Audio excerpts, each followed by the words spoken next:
आप सभी, once again welcome to my YouTube channel knowledge Adda. तो आज की वीडियो में हम लोग डिस्कस करने वाले हैं सेल बायोलॉजी का एक और वेरी इंपॉर्टेंट टॉपिक जिसका नाम है प्लाज्मा मेम्ब्रेन। तो प्लाज्मा मेम्ब्रेन के बारे में हम लोग डिस्कस करेंगे, बट इससे पहले बता दूं कि सेल बायोलॉजी के काफी सारे चैप्टर ऑलरेडी, काफी सारे टॉपिक ऑलरेडी मेरे चैनल पर अपलोड हो चुके हैं। सबका लिंक आपको नीचे डिस्क्रिप्शन बॉक्स में मिल जाएगा। इसके अलावा बीएससी फर्स्ट ईयर के जूलॉजी केमिस्ट्री के अगर टॉपिक देखना चाहते हो तो आप लोग मेरे चैनल में एक बार चेक जरूर करिए, फिर नॉलेज अड्डा के नाम से आप सर्च कर सकते हो तो आप लोगों को यूट्यूब पर मिल जाएंगे। आज का जो हमारा टॉपिक है प्लाज्मा मेम्ब्रेन, वीडियो के लास्ट तक बने रहिएगा। मैं आप लोगों को हैंड रिटन नोट्स दे दूंगी जो कि आपके एग्जाम के लिए काफी ज्यादा हेल्पफुल होगा। तो चलिए स्टार्ट कर लेते हैं हम लोग आज का वेरी इजी टॉपिक। तो प्लाज्मा मेम्ब्रेन के बहुत सारे नाम है। इसको कोशिका झिल्ली भी कहा जाता है, फिर सेल मेम्ब्रेन भी कहा जाता है, प्लाज्मा मेम्ब्रेन भी कहा जाता है।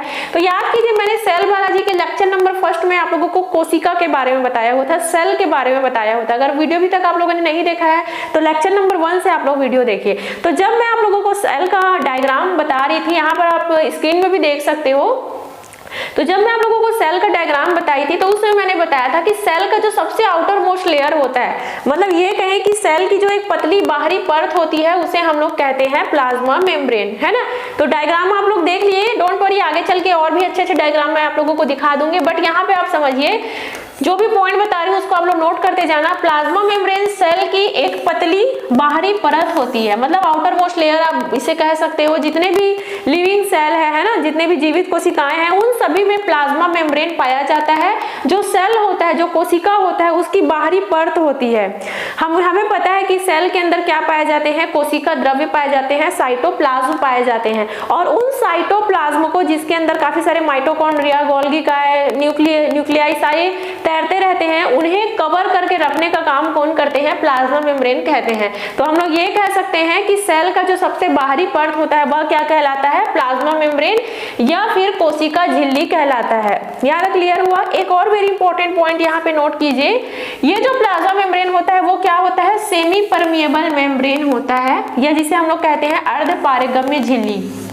तो अर्धपारगम्य झिल्ली मतलब क्या समझते हो? सबसे पहले तो देखो, परमिएबल मेम्ब्रेन मतलब क्या होता है, पारगम्य झिल्ली मतलब क्या होता है, ऐसा झिल्ली जो कि सभी टाइप के कंपोनेंट को जो है वो अंदर आने देते हैं, वो पारगम्य झिल्ली कहलाता है। बट यहाँ पे देखो टर्म यूज हुआ है अर्धपारगम्य, मतलब सेमी परमिएबल।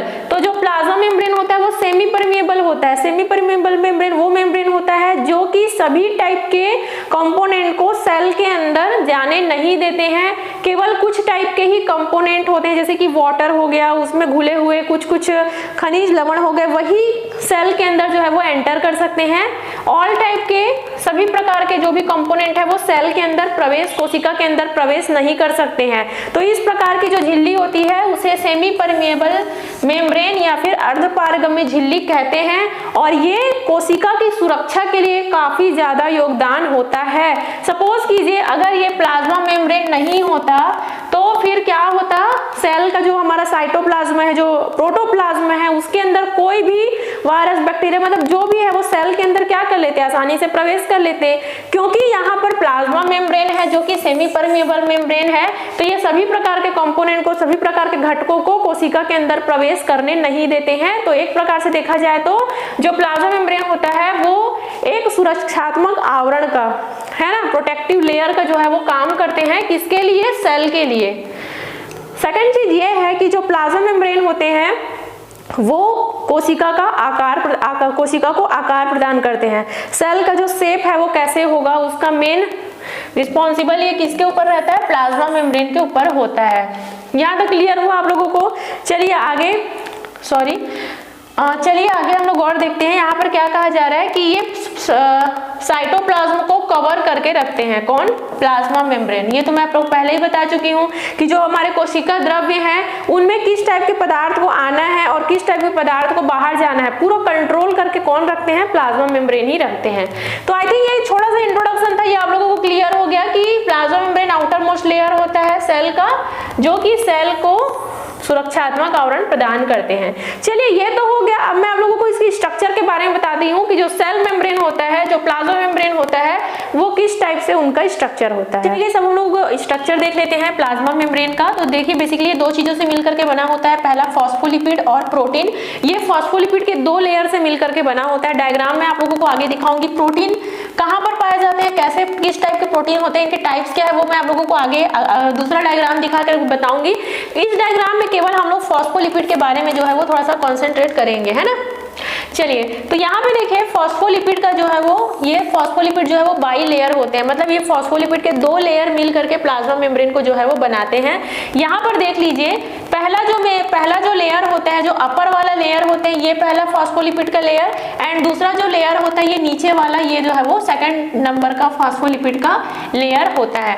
तो मैं अगर एक फॉस्फोलिपिड के बारे में अगर बताऊं तो ये कुछ इस तरह से होता है। ये वाला हेड पोर्शन कहलाता है और ये जो होता है इनका टेल पोर्शन होता है।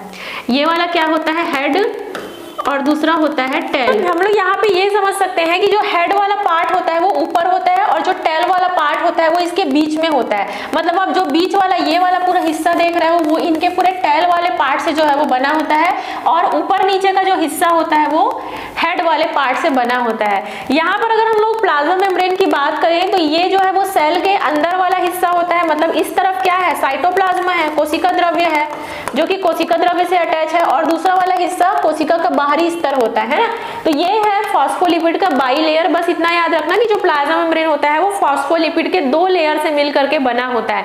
इनका जो हेड वाला पार्ट होता है वो ऊपर नीचे होता है और बीच में जो है वो इनका टेल वाला पार्ट होता है। तो आखिर ये हेड और टेल पार्ट क्या होता है, थोड़ा सा हम लोग इसको डिटेल में समझते हैं। यहाँ पर आप इस डायग्राम में देखिए, तो देखिए जो हेड वाला पोर्शन होता है वो क्या होता है, हाइड्रोफिलिक पोर्शन होता है जो कि पोलर एंड होता है, और ये वाटर लविंग होते हैं, जल में जो है वो घुलनशील होते हैं, है ना, वाटर लविंग होते हैं, जो कि फॉस्फेट ग्रुप और ग्लिसरॉल से मिल करके बना होता है। सो गाइस डोंट वरी, अगर डायग्राम ज्यादा थोड़ा ब्लर दिख रहा होगा तो और भी अच्छे डायग्राम मैं आप लोगों को आगे दे दूंगी तो क्लियर हो जाएगा, है ना, सब चीजें। तो देखिए मैंने क्या बताया कि जो फॉस्फोलिपिड होता है वो डबल लेयर होता है, और अगर हम एक फॉस्फोलिपिड की बात करें तो इनका जो हेड वाला पोर्शन होता है वो क्या होता है, हाइड्रोफिलिक होता है। हाइड्रोफिलिक मतलब क्या होता है, जल में आसानी से घुलनशील होते हैं, वाटर लविंग होते हैं, है ना। तो इसमें फॉस्फेट ग्रुप और ग्लिसरॉल से मिल करके ये बना होता है। सेकंड नंबर अगर हम इसके टेल वाले पार्ट की बात करें, यहाँ पे आप देख रहे हो दो टेल आप लोगों को दिखाई दे रहे होंगे। ये जो टेल होते हैं वो क्या होते हैं, फैटी एसिड्स होते हैं, जो कि हाइड्रोफोबिक पोर्शन होता है, जो कि नॉन पोलर होते हैं। हाइड्रोफोबिक पोर्शन मतलब क्या होते हैं, वो जल में वाटर में अघुलनशील होते हैं, है ना। तो ये जो टेल वाला पार्ट होता है वो इस प्लाज्मा मेम्ब्रेन के यहाँ पर स्थित होता है, बीच में स्थित होते हैं। तो इनमें दो टाइप के फैटी एसिड्स पाए जाते हैं, सबसे पहला सैचुरेटेड फैटी एसिड और दूसरा अनसैचुरेटेड फैटी एसिड्स। क्लियर हो गया इस आप लोगों को फॉस्फोलिपिड का बाई लेयर।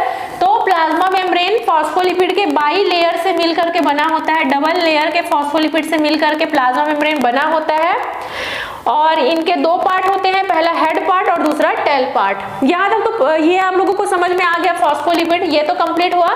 चलिए अब मैं आप लोगों को प्रोटीन के बारे में बता देती हूँ कि जो प्लाज्मा मेम्ब्रेन है उनमें प्रोटीन कहाँ पर स्थित होते हैं। तो प्लाज्मा मेम्ब्रेन का एक और डायग्राम मैं आप लोगों को यहाँ पर दिखा देती हूँ। आई होप आप लोगों को डायग्राम काफी अच्छे से क्लियर हो रहा होगा, है ना। तो अभी तक हम लोगों ने फॉस्फोलिपिड के बारे में पढ़ा है कि जो फॉस्फोलिपिड होते हैं वो बाई लेयर होते हैं, दो लेयर से मिलकर के बने होते हैं। बट मैंने ये भी बताया था कि इनमें प्रोटीन भी प्रेजेंट होते हैं। जी हाँ, प्रोटीन भी प्रेजेंट होते हैं। आप ये वाला जो देख रहे हो ना, फॉस्फोलिपिड के बीच बीच में प्रोटीन प्रेजेंट होते हैं, जो कि प्लाज्मा मेम्ब्रेन का ढांचा बनाने में और इन्हें लचीलापन प्रदान करने में काफी ज्यादा हेल्प करते हैं। और बहुत सारे ऐसे कंपोनेंट होते हैं जो कि इन प्रोटीन के बीच में से होकर के जो है वो सेल में क्या करते हैं, एंटर करते हैं। हालांकि जब मैं आप लोगों को ट्रांसपोर्ट सिस्टम बताऊंगी उस समय आप लोगों को और क्लियर हो जाएगा कि प्रोटीन मॉलिक्यूल का एक्चुअल में क्या वर्क होता है। तो ये तो होते हैं प्रोटीन मॉलिक्यूल।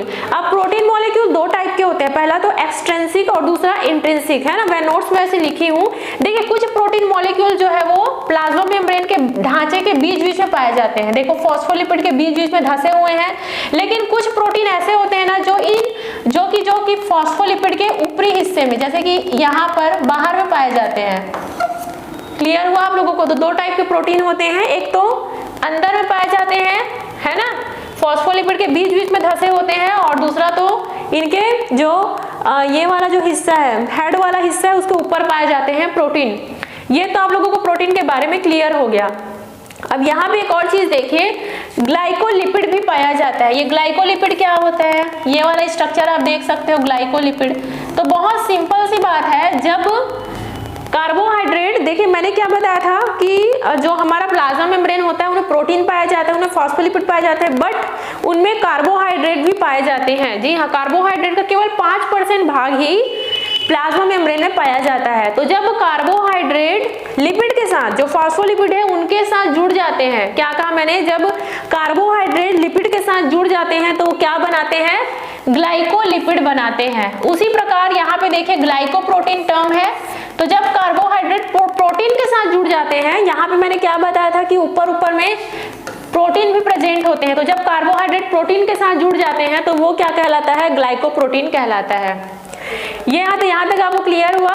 देखिए यहाँ पे हाइड्रोफोबिक टेल, हाइड्रोफोबिक टेल, ये जो पूंछ है ना, ये टेल है, ये क्या है, हाइड्रोफोबिक है। और ये जो हेड वाला पार्ट है वो क्या है, हाइड्रोफिलिक है। हाइड्रोफिलिक मतलब वाटर लविंग होते हैं, आसानी से वाटर में घुलनशील होते हैं। और जो टेल वाला पार्ट होते हैं वो वाटर में अघुलनशील होते हैं, है ना।